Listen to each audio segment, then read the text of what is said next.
So, Jack, starting with you, you have some applauding this move, some decrying this move. How exactly does this change by the IRS? How does it change the precedent when it comes to the Johnson Amendment? So the thing to keep in mind is that the Johnson Amendment has been around for several decades now. Technically, what it does is it prohibits if you were to endorse from the pulpit, specifically endorsing candidates is usually the example people list. If you were to do that, you risk losing your tax-exempt status. The problem is that this provision is rarely enforced as it is. In fact, at least one conservative Christian organization used to organize what was called Pulpit Freedom Sunday, where thousands of pastors would deliver endorsements in sermons, record them, and then mail them to the IRS, and basically dare the IRS to do anything about it. And the IRS almost never did. So there's a difference between the kind of chilling effect that this provision has had in terms of dissuading some from endorsing, and the fact that many faith leaders actually already endorse, and the IRS just hasn't taken much action to enforce the provision. Yeah, for pastors who have not waded in to endorse candidates or take a political position, Jack, does this now put some pressure on them to go there? So this is an interesting dynamic, right? Is that, there was a poll that we had from Lifeway relatively recently that only 2% of Protestant pastors in that poll had actually kind of said that they had endorsed themselves from the pulpit. And, some pastors have told us that the provision has actually allowed them to kind of deflect pressure from their congregations when sometimes there is pressure to endorse or express support for one candidate or another. Although it is worth noting that a 2023 Public Religion Research Institute poll found that majorities of all major religious groups in the United States, and that includes white evangelicals, Black Protestants, Catholics, what have you, oppose or strongly oppose allowing churches to endorse and still remain tax exempt. So this is not necessarily a popular idea in the pews. Brad, I want to bring you into this this conversation. You just heard what Jack had to say. This has long been a position for conservatives, particularly evangelical conservatives. I do want to read this, though. There's a statement by Jewish leaders that says that this repeal or this provision not being enforced isn't about free speech. It's about radically altering campaign finance laws. And here's the quote.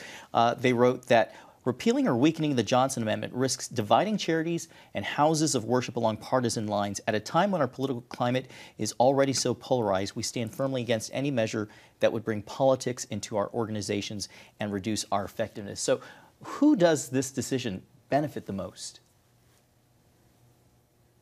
Well, I actually think it benefits everyone, although obviously some may not agree with that. The Johnson Amendment is widely violated. There are liberal, including historically Black churches, liberal churches that go to the pulpit and endorse Democrats. There are conservative and populist churches that go to the pulpit and endorse Republicans, as Jack said, rarely enforced. Only once in a while has somebody pushed the issue to make the IRS take action. It's almost certainly unconstitutional to tell a pastor that you cannot, in your context of your church community, stand in the pulpit and say, hey, I think all Christians should vote for Donald Trump, or I think all Christians should vote against Donald Trump, or whatever the position may be, seems clearly to fall within constitutionally protected free speech. This is a lousy provision. It shouldn't be in the Internal Revenue Code. Congress ought to repeal it. But we have a very dysfunctional Congress. Congress isn't doing its job in most cases. The courts would strike it down if we get all the way through litigation. So in this case, the IRS is basically just caving to the obvious and saying, we can't enforce this, we shouldn't enforce this, and so we're not going to enforce this. Now, if a church goes beyond just internally communicating this is our faith view of this election and starts spending a lot of money on a campaign, then you're going to run up against the amendment again. And there's other ways one could deal with that. For example, there's another provision of Section 501c3 that says nonprofits cannot put a substantial part of their activities, of their resources, into lobbying for bills, for or against bills. if Congress would put that same standard in, this would all be fine. You could speak from the pulpit, not have a problem, but you couldn't start pouring money into election campaigns. But I think if a church does start pouring money into a campaign, they're still going to have a problem. What the IRS is saying wouldn't stop that from being enforced. This is simply about speech from the pulpit, and it ought to be protected. Jack, a quick final thought? Yeah, I do think it'll be interesting to see how this plays out. I'll note that the U.S. Conference of Catholic Bishops issued a statement shortly after this news broke, making clear that the position of their tradition and those of bishops is to not endorse, irrespective of whether or not it's allowed.